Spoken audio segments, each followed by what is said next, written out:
Hello ಮಕ್ಕಳೇ, quarterly exam ತುಂಬ ಹತ್ತಿರ ಬರ್ತಾ ಇದೆ ಅಂತ ತುಂಬ ಟೆನ್ಷನ್ ಆಗ್ತಾ ಇದೆಯಾ? ಏನೆಲ್ಲ ಓದಬೇಕು ಅಂತ ತುಂಬ ಕನ್ಫ್ಯೂಷನ್ ಆಗ್ತಾ ಇದೆಯಾ? ಡೋಂಟ್ ವರಿ ಮಕ್ಕಳೇ, ನಿಮ್ಮ ಈ ಎಲ್ಲ ಟೆನ್ಷನ್ ಕನ್ಫ್ಯೂಷನ್ನ ದೂರ ಮಾಡಬೇಕು ಅಂತಲೇ ನಾನು ಇವತ್ತಿಲ್ಲಿ ಬಂದಿರೋದು. ಸೊ ನಮ್ಮ PU1 ಬೇಸಿಕ್ ಮ್ಯಾಥ್ಸ್ಗೆ ಈಗ ಬರ್ತಾ ಇರೋಂಥ ಕ್ವಾರ್ಟರ್ಲಿ ಟೆಸ್ಟ್ ಸಿಲೆಬಸ್ ಏನಿದೆ ಗೊತ್ತಾ? ಸೊ ನಮ್ಮ ಸಿಲೆಬಸ್ ನಂಬರ್ ಥಿಯರಿ ಮೊದಲನೇ ಯೂನಿಟ್, ಎರಡನೇ chapter sets relations and functions, ಅದಾದಮೇಲೆ ಮೂರನೇ ಯೂನಿಟ್ ಥಿಯರಿ ಆಫ್ ಇಂಡೈಸಸ್, ಅದಾದಮೇಲೆ ನಾಲ್ಕನೇ ಯೂನಿಟ್ ಲಾಗರಿದಮ್ಸ್, ಅದಾದಮೇಲೆ ಐದನೇ ಯೂನಿಟ್ ಪ್ರೋಗ್ರೆಷನ್ಸ್.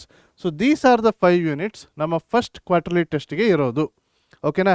ಸೊ ಈ 5 ಚಾಪ್ಟರಿಂದ ನೀವು ಏನೆಲ್ಲ ತುಂಬ ಫೋಕಸ್ ಮಾಡಿ ಇಂಪಾರ್ಟೆಂಟ್ ಕಾನ್ಸೆಪ್ಟ್ಸ್ ಅಥವಾ ಟಾಪಿಕ್ಸ್ನ ಓದ್ಕೊಳ್ಳೇಬೇಕು ಕಡ್ಡಾಯವಾಗಿ. ಈಗ ನಮ್ಮ ಇಂಪಾರ್ಟೆಂಟ್ ಟಾಪಿಕ್ಸ್ ಮಕ್ಕಳೇ, ಈಗ ನಮ್ಮ ನಂಬರ್ ಥಿಯರಿ ಅಂತ ಬಂದಾಗ prime factorisation is very very important. Canonical representation ಮಾಡ್ತೀವಲ್ವಾ, ವೆರಿ ಇಂಪಾರ್ಟೆಂಟ್. ಅದರಿಂದ number of positive divisors, sum of positive divisors, HCF LCM statement problems ಕೂಡ ಆಗಿರ್ಬೋದು. ಅದರೊಟ್ಟಿಗೆ HCF and LCM for fractions ಕೂಡ ಕಲ್ತೀವಲ್ವಾ, ಅದು ಕೂಡ ತುಂಬ ಇಂಪಾರ್ಟೆಂಟ್ ಆಗುತ್ತೆ ಮಕ್ಕಳೇ. ಅದು ಬಿಟ್ಟು ನೀವು ಕಾಂಪ್ಲೆಕ್ಸ್ ನಂಬರ್ಸ್ನ ಕೂಡ ಸ್ವಲ್ಪ ಓದ್ಕೊಬೇಕಾಗತ್ತೆ. ಸೊ ನಮ್ಮ ಫಸ್ಟ್ ಚಾಪ್ಟರ್ ನಂಬರ್ ಥಿಯರಿಲಿ ಈ ಎಲ್ಲ ಕಾನ್ಸೆಪ್ಟ್ಸ್ ತುಂಬಾ ಇಂಪಾರ್ಟೆಂಟ್. ಓಕೆನಾ? ಅದೇ ನಮ್ಮ ಸೆಕೆಂಡ್ ಯೂನಿಟ್ ಬಂದಾಗ ಏನೆಲ್ಲ ಬರುತ್ತೆ ಮಕ್ಕಳೇ, ಸೆಟ್ಸ್ ಅಂದರೆ ಏನು ಅಂತ ತಿಳ್ಕೊಳ್ಳಿ. ಟೈಪ್ಸ್ ಆಫ್ ಸೆಟ್ಸ್, ಅಲ್ಲಿ 1 ಮಾರ್ಕ್ಗೆ ರೋಸ್ಟರ್ ಫಾರ್ಮ್ ಓದಿದ್ರಿ, set builder form, that is very important ಮಕ್ಕಳೇ. ಮತ್ತು various operations on the set, algebra of sets ನಾವೆಲ್ಲ ಮಾಡಿದ್ದೀವಲ್ಲ ಮಕ್ಕಳೇ, ದೋಸ್ ಆಲ್ ದ ಕಾನ್ಸೆಪ್ಟ್ಸ್ ಎಕ್ಸಾಮಿನೇಷನ್ಗೆ ತುಂಬಾ ಇಂಪಾರ್ಟೆಂಟ್. ಅದು ಬರೀ ಸೆಟ್ ಥಿಯರಿ ಅಷ್ಟೇ ಅಲ್ಲ, ಮುಂದೆ ರಿಲೇಷನ್ಸ್ ಆ್ಯಂಡ್ ಫಂಕ್ಷನ್ಸ್ ಕೂಡ ಇಂಟರ್ ರಿಲೇಟೆಡ್ ಆಗಿರೋದ್ರಿಂದ ಎಲ್ಲ ಕಾನ್ಸೆಪ್ಟ್ಸ್ ತುಂಬಾ ಇಂಪಾರ್ಟೆಂಟ್ ಆಗುತ್ತೆ. ಓಕೆನಾ? ಅದು ಬಿಟ್ಟು ಮತ್ತಿನ್ನೇನು ಜಾಸ್ತಿ ಓದ್ಕೊಬೇಕು, ಫಾರ್ಮುಲೇಸ್ ಇದೆಯಲ್ವ ಮಕ್ಕಳೇ, ಇಂಪಾರ್ಟೆಂಟ್ ಫಾರ್ಮುಲಾಸ್ ಇದೆ, ವೆನ್ ಡಯಾಗ್ರಾಮ್ ಮಾಡೋವಂಥದ್ದಿದೆ. 5 ಮಾರ್ಕ್ಸಿಗೆ ಆ ಪ್ರಾಬ್ಲಮ್ಸ್ ಎಲ್ಲ ತುಂಬಾ ಇಂಪಾರ್ಟೆಂಟ್. ಓಕೆನಾ? ವೆನ್ ಡಯಾಗ್ರಾಮಿಂದ ಹೇಗೆ ನಾವು ಸೆಟ್ಸ್ನ ರೆಪ್ರೆಸೆಂಟ್ ಮಾಡ್ತೀವಿ, ಬೇಸ್ಡ್ ಆನ್ ದಟ್ ನಾವು ಕೆಲವೊಂದು ಪ್ರಾಬ್ಲಮ್ಸ್ನ ಕೂಡ ಮಾಡೀವಿ. Those are all very very important ಮಕ್ಕಳೇ. ಅದಾದಮೇಲೆ ನಮ್ಮ ಕಾರ್ಟೀಷಿಯನ್ ಪ್ರಾಡಕ್ಟ್ ಅಂದರೆ ಏನು ಅಂತ ತಿಳ್ಕೊಂಡ್ವಿ, Cartesian product of the set ಅಂದರೆ ತಿಳ್ಕೊಂಡ್ಮೇಲೆ ರಿಲೇಷನ್ಸ್ ಅಂತ ತಿಳ್ಕೊಂಡ್ವಿ, various types of relations. For example ಅಲ್ಲಿ ಬರುತ್ತಲ್ಲ transitive, reflexive, symmetric, identity relation, ಇದೆಲ್ಲನೂ ತುಂಬಾ important. So transitive, symmetric, reflexive ಇದು 3 ಆಗಿದ್ದರೆ ಅದಕ್ಕೆ ನಾವು ಈಕ್ವಿವೆಲೆನ್ಸ್ ರಿಲೇಷನ್ ಅಂತ ಹೇಳ್ತೀವಿ. ಆ ಕ್ವೆಶನ್ ಕೂಡ ತುಂಬಾ ಇಂಪಾರ್ಟೆಂಟ್ ಆಗುತ್ತೆ. ಅದಾದಮೇಲೆ ಫಂಕ್ಷನ್ಸ್ ಅಂದರೆ ಏನು, various types of functions, problems on them, domain ಅಂದರೆ ಏನು, ರೇಂಜ್ ಅಂದರೆ ಏನು, ಕಾಂಪೋಸಿಟ್ ಫಂಕ್ಷನ್ ಮೇಲೆ ಪ್ರಾಬ್ಲಮ್ಸ್ ಎಲ್ಲ ಕೇಳ್ತಾರೆ ಮಕ್ಕಳೇ.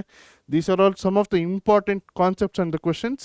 ನೀವು ಎಕ್ಸಾಮ್ಗೆ ಗಮನ ಹರಿಸಲೇಬೇಕು, ಯಾಕಂದರೆ ನಮ್ಮ ಸೆಕೆಂಡ್ ಯೂನಿಟ್ ವೇಟೇಜ್ ತುಂಬಾ ಜಾಸ್ತಿ ಇದೆ. ಓಕೆನಾ? ಅದೇ ರೀತಿ ನಮ್ಮ ಥರ್ಡ್ ಆ್ಯಂಡ್ ಫೋರ್ತ್ ಯೂನಿಟ್ ಬಂದಾಗ ಅಲ್ಲಿ ತುಂಬ ಕಡಿಮೆ ಸ್ಕೋಪ್ ಇದೆ ನಿಮಗೆ. ಥಿಯರಿ ಆಫ್ ಇಂಡೈಸಸ್ ಅಂದರೆ ಬೇಸಿಕ್ ರೂಲ್ಸಲ್ಲಿ ನೆನ್ಪಿಟ್ಕೊಂಡ್ರೆ ಸಾಕಾಗತ್ತೆ. Based on the simple properties of indices ನಿಮ್ಗೆ ಪ್ರಾಬ್ಲಮ್ಸ್ ಕೇಳ್ಬೋದು. ಅದೇ ರೀತಿ ಲಾಗರಿದಮ್ಸ್ ಅಂತ ಕೂಡ ಬಂದಾಗ ಅದೇ ರೀತಿ ಪ್ರಾಬ್ಲಮ್ಸ್ ಕೇಳ್ತಾರೆ 1 ಮಾರ್ಕಿಗೆ. ಅದೇ 5 ಮಾರ್ಕ್ಸಿಗೆ ಕೂಡ ಒಂದು ಲಾಗರಿದಮ್ ಮೇಲೆ ಪ್ರಶ್ನೆ ಬರೋ ಸಾಧ್ಯತೆ ಇರುತ್ತೆ ಮಕ್ಕಳೇ. ಯಾವುದು, given the numerical information solve it using logarithms ಅಂತ ಕೇಳ್ತಾರೆ. ಲಾಗ್ ಆ್ಯಂಟಿಲಾಗ್ ಟೇಬಲ್ ನೋಡಿ ನಾವು ಮಾಡಬೇಕಾಗತ್ತೆ. ಆ ಕ್ಯಾರೆಕ್ಟರಿಸ್ಟಿಕ್ ಮ್ಯಾಂಟಿಸಾ ಇದೆಲ್ಲ ಇದೆಯಲ್ಲ, ದೋಸ್ are all very very important. ಅದಾದಮೇಲೆ ಲಾಸ್ಟ್ ಚಾಪ್ಟರ್ ಪ್ರೋಗ್ರೆಷನ್ಸ್. ಅರ್ಥಮೆಟಿಕ್ ಪ್ರೋಗ್ರೆಷನೆಲ್ಲ ನೀವು ಸ್ಕೂಲ್ ಡೇಸಲ್ಲೇ ಸ್ವಲ್ಪ ಕಲ್ತಿದ್ದೀರಾ, ಅದೆಲ್ಲ ಚೆನ್ನಾಗಿ ಗೊತ್ತಿರುತ್ತೆ ಮಕ್ಕಳೇ ನಿಮಗೆ. ಅದರೊಟ್ಟಿಗೆ ಇಲ್ಲಿ ಜಾಮೆಟ್ರಿಕ್ ಪ್ರೋಗ್ರೆಷನ್ ಅಂದರೆ ಏನು, ಹಾರ್ಮೋನಿಕ್ ಪ್ರೋಗ್ರೆಷನ್ ಅಂದರೆ ಏನು, ಓಕೆ, ಅದನ್ನೆಲ್ಲ ಸರಿಯಾಗಿ ತಿಳ್ಕೊಬೇಕಾಗತ್ತೆ.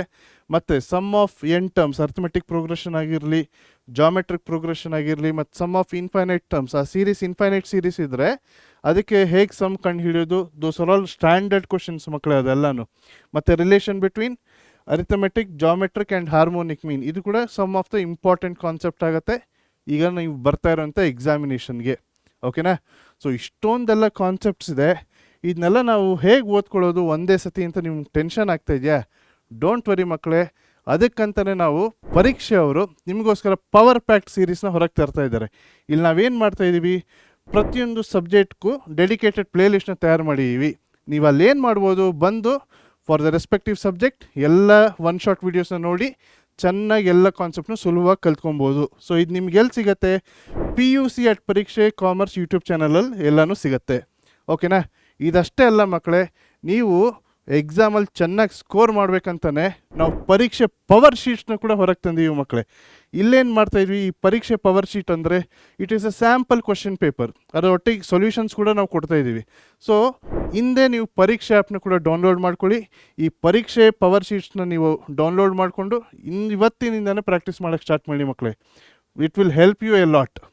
ಓಕೆನಾ? ಇಷ್ಟೆಲ್ಲ ಈಗ ಒನ್ ಶಾಟ್ ವೀಡಿಯೋಸ್ ಆಯಿತು, ಪರೀಕ್ಷೆ ಪವರ್ ಶೀಟ್ಸ್ ಎಲ್ಲ ತಂದಿದ್ದೀವಿ, ಎಲ್ಲ ನೀವು ಚೆನ್ನಾಗಿ ಓದ್ಕೊಬೋದು. ಆದರೂ ನಿಮ್ಗೆ ಏನಾದ್ರು ಒಂದು ಸ್ವಲ್ಪ ಡೌಟ್ಸ್ ಎಲ್ಲ ಇರುತ್ತಲ್ಲ ಮಕ್ಕಳೇ, ಹಾಗಾಗಿನೇ ನಾವು ಆ್ಯಸ್ ಎ ಬೂಸ್ಟರ್ ನಿಮಗೋಸ್ಕರ ಲೈವ್ ಮ್ಯಾರಥಾನ್ ಸೆಷನ್ನ ಕೂಡ ತರ್ತಾಯಿದ್ದೀವಿ ಮಕ್ಕಳೇ. ಸೊ ಏನು ಮಾಡ್ತಾಯಿದ್ದೀವಿ ಈ ಲೈವ್ ಮ್ಯಾರಥಾನ್ ಸೆಷನಲ್ಲಿ, ನಾವು ಈ ಫುಲ್ ಟೆಸ್ಟ್ ಸಿಲೆಬಸ್ ಏನಿದೆ ಪ್ರತಿಯೊಂದು ಕಾನ್ಸೆಪ್ಟು ನಾವು ಸಮರೈಸ್ ಮಾಡಿ ಇಂಪಾರ್ಟೆಂಟ್ ಕ್ವೆಶನ್ಸ್ನ ಕೂಡ ಸಾಲ್ವ್ ಮಾಡ್ತಾಯಿದ್ದೀವಿ.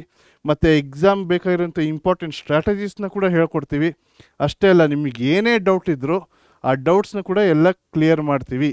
As it is A live session. ಈ ಮ್ಯಾರಥಾನ್ ಲೈವ್ ಸೆಷನ್ನ ನಾವು ಯಾವಾಗ ಕಂಡಕ್ಟ್ ಮಾಡ್ತಾಯಿದ್ದೀವಿ, ನಮ್ಮ PU1ಗೆ ಇದೇ ಆಗಸ್ಟ್ 10ನೇ ತಾರೀಕು ಮ್ಯಾರಥಾನ್ ಸೆಷನ್ನ 10 ಗಂಟೆಯಿಂದ 12 ಗಂಟೆವರೆಗೂ ನಾವು ಕಂಡಕ್ಟ್ ಮಾಡ್ತಾಯಿದ್ದೀವಿ ಮಕ್ಕಳೇ. ಸೊ ಇಷ್ಟೆಲ್ಲ ಆಗ್ತಿರ್ಬೇಕಾದ್ರೆ ಚಾನ್ಸ್ ಮಿಸ್ ಮಾಡ್ಕೊಳ್ಳೋಕ್ಕೆ ಹೋಗ್ಬೇಡಿ. ಪ್ರತಿಯೊಬ್ಬರು ತಪ್ಪದೆ ಲೈವ್ ಮ್ಯಾರಥಾನ್ ಸೆಷನ್ನು ಕೂಡ ಅಟೆಂಡ್ ಮಾಡಿ. ಓಕೆನಾ? ಸೊ ಇನ್ಯಾಕೆ ತಡ ಮಕ್ಕಳೇ, ಇನ್ನಷ್ಟು ಮಾಹಿತಿಗಾಗಿ ಹಿಂದೆ PUC @ ಪರೀಕ್ಷೆ ಕಾಮರ್ಸ್ ಯೂಟ್ಯೂಬ್ ಚಾನಲ್ನ ಸಬ್ಸ್ಕ್ರೈಬ್ ಮಾಡಿ. ಆಲ್ ದ ಬೆಸ್ಟ್ ಮಕ್ಕಳೇ.